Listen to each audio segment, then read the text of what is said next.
awesome. Our next guest was shocked and sickened to find out that conventions were actually 3 days long. He had no idea. It's true. He literally didn't know until yesterday. He said, "Why am I going to Denver to stand around for a day? The shit doesn't start till Saturday."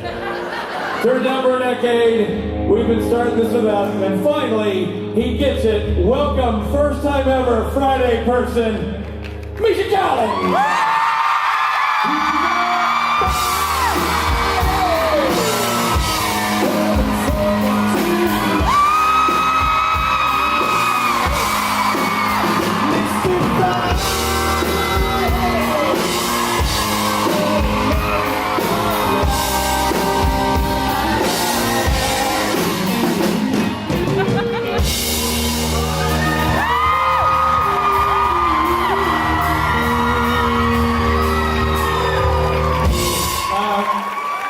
Misha, for starters, welcome to Fridays, baby.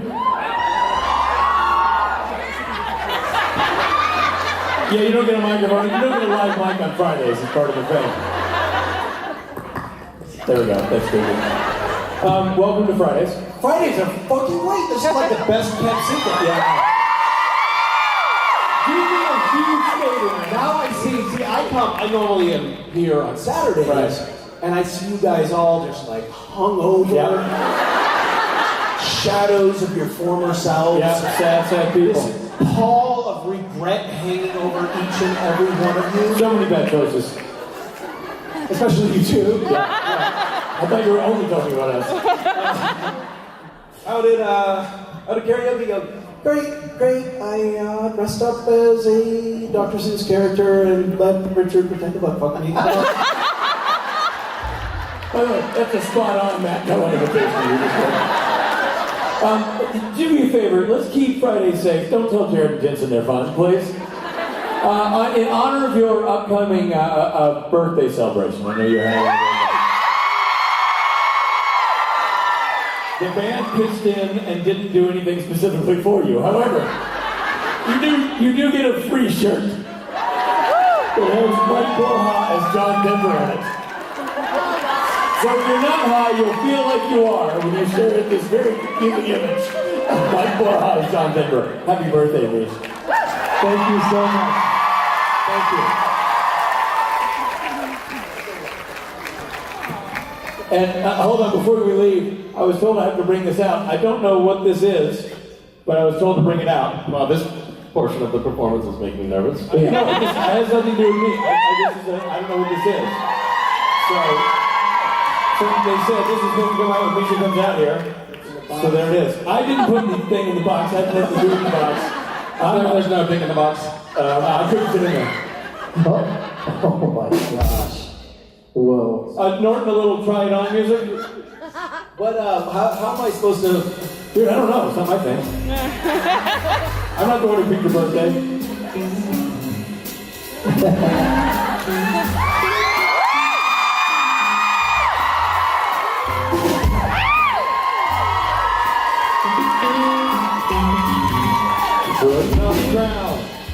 This is so that if there were any moments that flashed by during the panel where I felt confident, I could remember that I'm wearing this and it would be wiped away.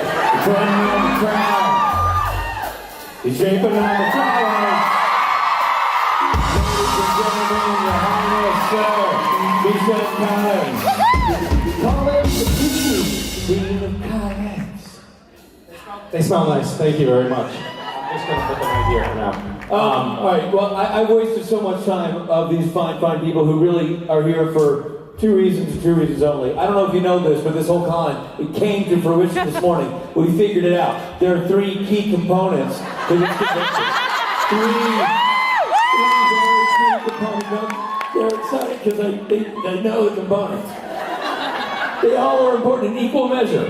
Yes, they are. You, Misha, Rob's butthole, and you.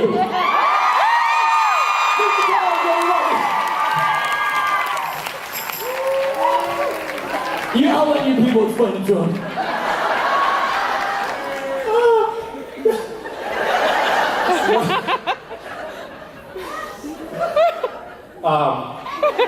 she was passing by me and just looked at me with an almost teary-eyed expression and said, "I majored in theater."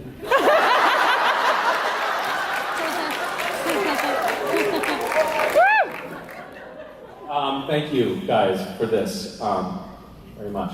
I needed one of those. So I have a little bit of a family connection to this fair city. My father was born here. My grandparents spent their lives here. This is the first city that I ever flew to go visit my grandparents.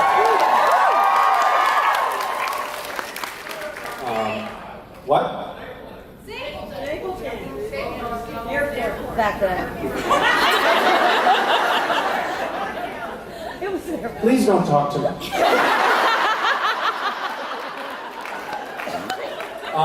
Speaking of which, we were just taking photos, and I'm going to just give you guys like a tip on socialization.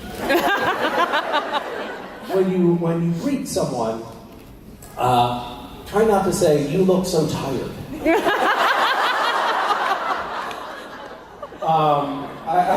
I just got that in a photo, and while it's true, it's just a nicety not to say it.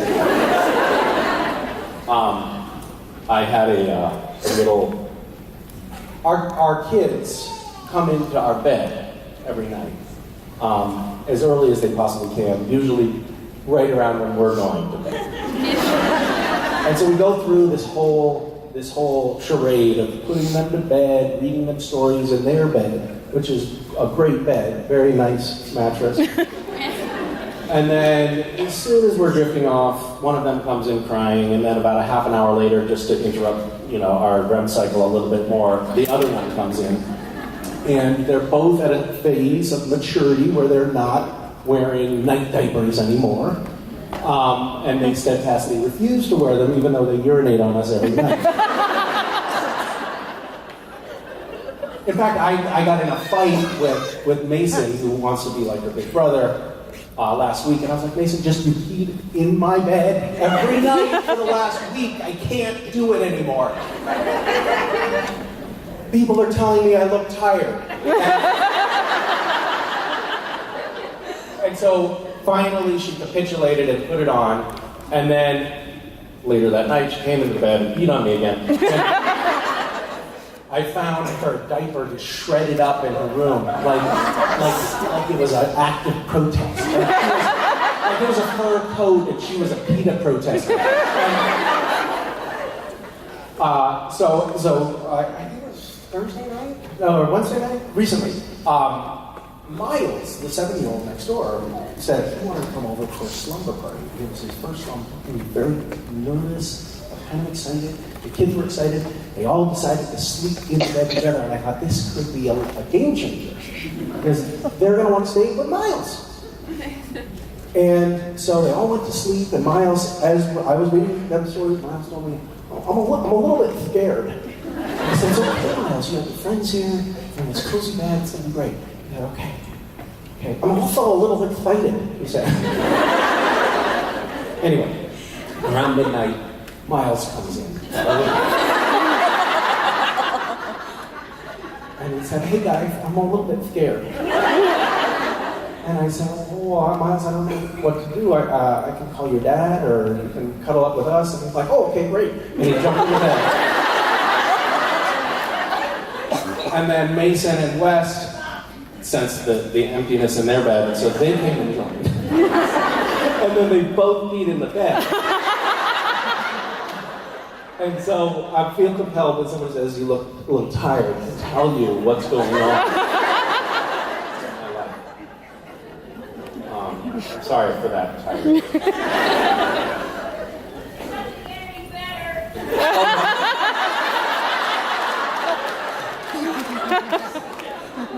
Oh, you're a really peppy person. Your baby is 30 and still peeing on you?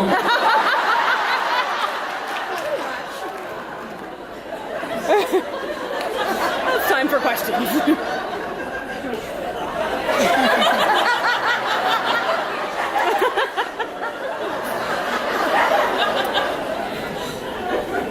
I think I'm having a panic attack.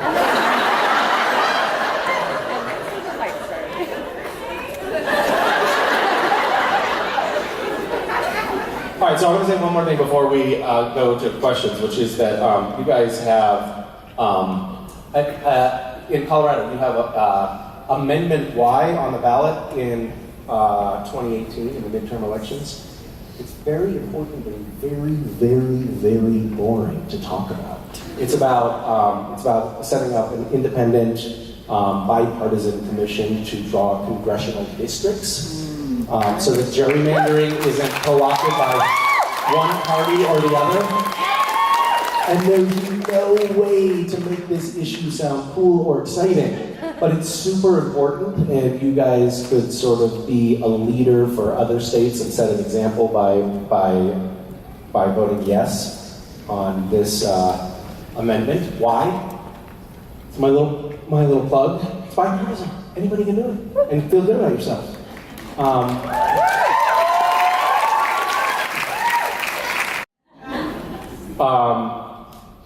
Do we have other things to talk about?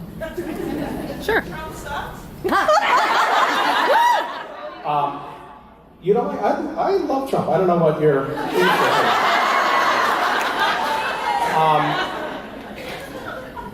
I guess I have one more thing that I'll tell you. So my grandmother who lived in Denver, I think she had like a very kind of Colorado style of, maybe I'm wrong, but it seemed like it, of child rearing, which was that she was a very short, she was only 5'2", but kind of like stocky, and she wore this very large purse that kept everything in it that she would ever need. It was like basically like a plumber's toolbox, but in this red leathery purse that she wore around her shoulder. And any time that she felt like we were getting out of line or looked like we might be going in the direction of getting out of line, she'd go, boom, and whack it with us, whack us with it. So that's another thing that I remember fondly about Denver. All right, enough about me. Let's talk about you. Hi, how are you? Hi again, actually. Hi again. Oh yeah, we talked earlier. Yeah, I wanted to ask you, because I didn't earlier, how does being in the spotlight all the time, because you're... On stage, and there's spotlights on there? And you have a large following. How does that affect your normal life? Well, in this particular instance, it makes it so I can't see anybody's faces. So I just hear disembodied voices speaking to me all the time. How does being in the spotlight affect me? I guess I will tell you one thing. I was at the airport yesterday, and I found myself sitting, waiting for my plane, very crowded waiting area, and I had this sort of nagging sensation in my nostril. It was a large booger, and I just started to just dig in there, and it was one that I kept driving it further up into my brain, and I couldn't get it back out, and I suddenly had this moment like, shit, somebody could be taking a video. So I guess it does cause me to check myself a little bit more than I would otherwise. So yeah, it does. It cramps my style, I would say. Are there 2 lines? Yes. Okay. Hi. You're close. Back a little bit. Right here. I'm waving at you. Nope, that's fine. I feel like I'm getting direction. Am I not pointing my body at you? What is so... You're waving like, over here, over here. Yeah, that's a question line right here. This is not a question line? This is a question line. There's 2. I can't tell where the fucking voice is coming from. It's me. Yes? Yes. Okay, so I'm looking at you. That's why this is so confusing. I'm saying, yes, talk to me. And you're like, well, this is... Yeah, no, it's me. I'm talking. Okay, thank you. So my question is, I know when you first started the show, you imagined you'd only have to do the voice for maybe a couple seasons at most. And at this point, I was wondering if it comes easier or if you're just permanently damaged.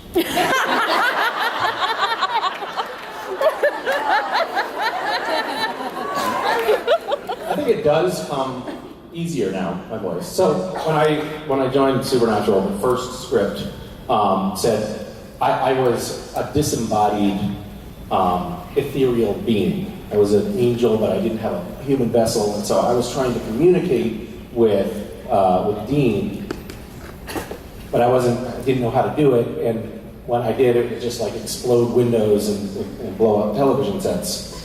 So I thought, oh well, he probably has like a deep and commanding voice, and so I made my voice really deep and gravelly. Kind of like textured in this feigned masculinity. And so real.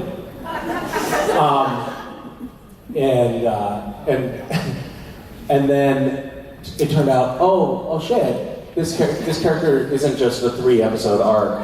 It's the next dozen years of my life.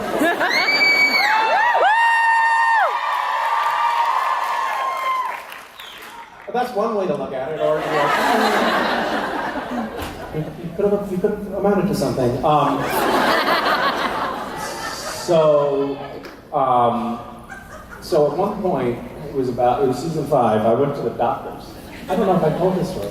I went to the doctors. And my throat really hurts, and it's like I took antibiotics. It's not going away. I don't know what it is. And then I figured out it's fucking voice. So yeah, no, I would have made different choices. Had I known the arc of the character, it wouldn't have been, hello, Dean. It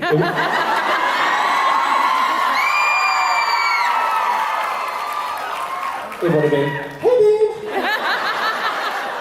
But hindsight is 20/20, so. Thank you. Yes. Hi, oh my god, that's hilarious. She's wearing wings and just poked somebody's eyes out.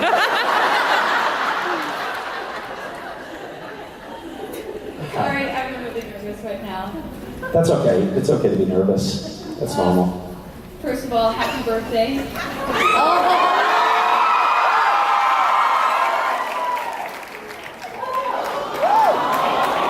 You actually almost poked my eyes out too. Thank you. Okay, so my question is, from like season 4 when you first entered, how have you and your character changed throughout the past 10 years?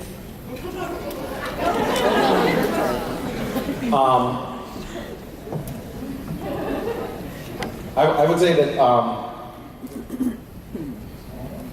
the character's, over time, the character's vessel has deteriorated quite a bit.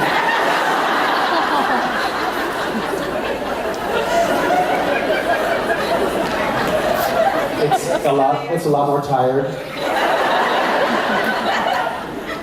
How did it break?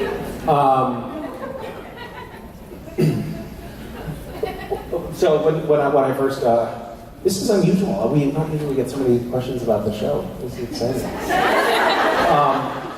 When I first started, the character was like he was a soldier of God. He was a warrior, and he was always talking about his battalion. And he was very fierce and very threatening and very commanding. And then over time, and I think this often happens with long-running characters on shows, the writers started to write the character toward what I did well or convincingly. And so the character morphed into being this socially awkward nerd.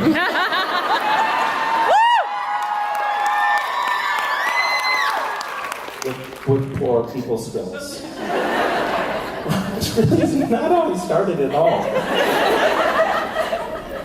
The other thing that I love about the canon on the show is that I was the first angel. Okay? So that means that I sort of get to establish certain ground rules for how angels are on the show. And I created this character that was out of place, a fish out of water, very, very nerdy, didn't understand any kind of human emotion whatsoever. And then all of the subsequent angels came on the show and they just acted like normal people. And so suddenly I was just the damaged angel. I was establishing how angels behave. Anyway, I feel like I'm just getting angry today for some reason. You look What? tired. Oh, thanks, that helps.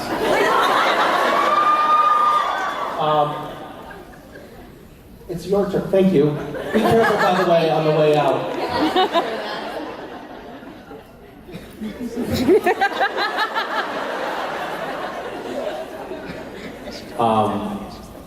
I'm going to this really crowded event. There's going to be tons of people around all over the place. They don't know where they're going, and neither do I. So what I'll do is I'll wear this big thing on my back.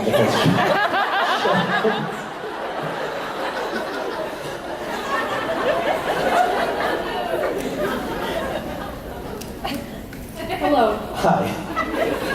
I didn't really think I had a snowflake's chance in hell of asking a question, so I'm just going to ask the first thing that popped into my head standing in line here. Great. What is your favorite flavor of jam?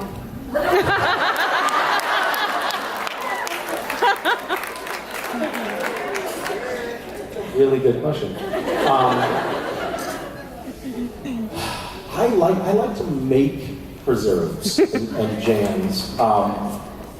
But we used to have this family tradition in Western Mass of going strawberry picking in early July, late June, early July, and it was a combination of like getting a lot of strawberries to put away for the winter to make preserves, and an opportunity to eat as much as we possibly could. So we would just like gorge until we felt like vomiting as we were picking berries. But I guess strawberry, there's some like sentimental childhood affinity for strawberries in jams. Strawberries just the best? So it's just an objective fact. Oh, great. Now all the raspberry people are feeling disenfranchised. This is how grape jelly sucks. What the fuck did you say?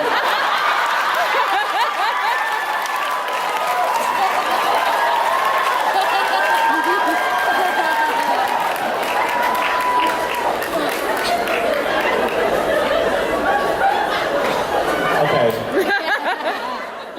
Hi. Hi, Misha. First off, I would like to say welcome to the Friday family. Thank you. Is this like a secret sort of culty cabal? Yeah, pretty much. Is there hazing and initiation that goes into this? Maybe. It's mainly saying that Friday people are better than Sunday people. Oh, really? Yeah. Wow, I see a brawl coming. So anyways, my question is actually not about Supernatural, but more about the show you did with Wes and later Mason, Cooking Fast and Fresh with Wes. And I myself have considered trying to make one of those meals, so I wanted to know which of those meals would you think I would be least likely to vomit, and which one would you say I could actually cook and eat? I mean, honestly, I wouldn't recommend actually trying to eat any of them. We did this one, which was pasta with jam sauce for Thanksgiving. That's the one I want to try. And I did this scavenger hunt, and which just ended-ish. And I think it was 3 years ago, an item in the scavenger hunt was to prepare and get a real food critic to review pasta with jam sauce.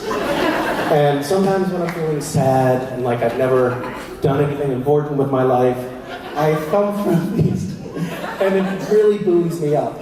It's incredible because they're like bona fide food critics, you know, from the Seattle Times and the New York Times, and they're writing things like, hate is not strong enough a word.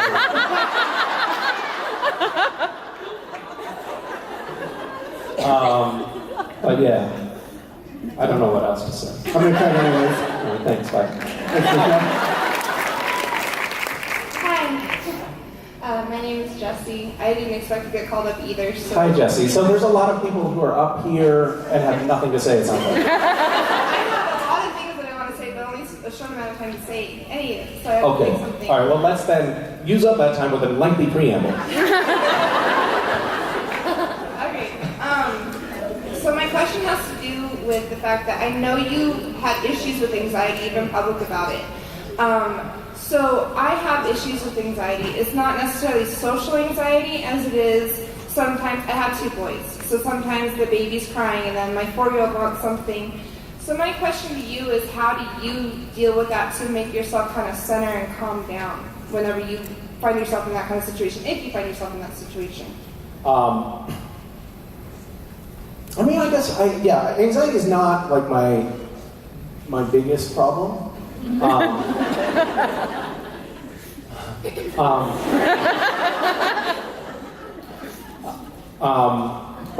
But it is something, I don't know, I guess I meditate. That seems to help. Having children obviously doesn't help anything. But yeah, I mean, I guess that would be the only thing that I can point to that's really effective, other than drugs.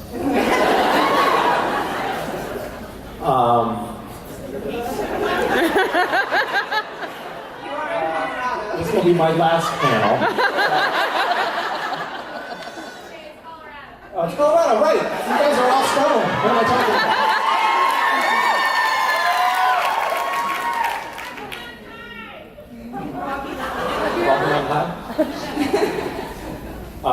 Just by show of hands, how many of you are baked out of your brain surgery? There are only 2 honest people in this room. All right.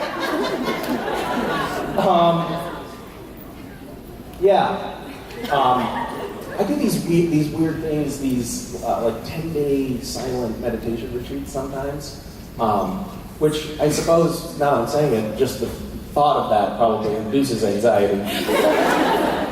But I find those to be really helpful.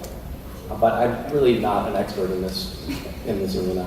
I thought I was going to be really nervous getting up on stage the first time. And then I realized that you guys will laugh at anything and it's fine. That's true. So... Because we love you.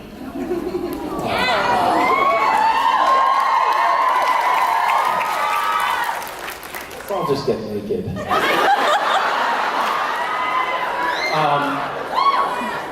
But you know, it's kind of an interesting thing. I mean, one of the things that I've talked to a lot of, I think that there are a lot of people in this community, in this fandom, who I think this fandom is full of like smart nerds, and smart nerds are people who I think have a tendency as a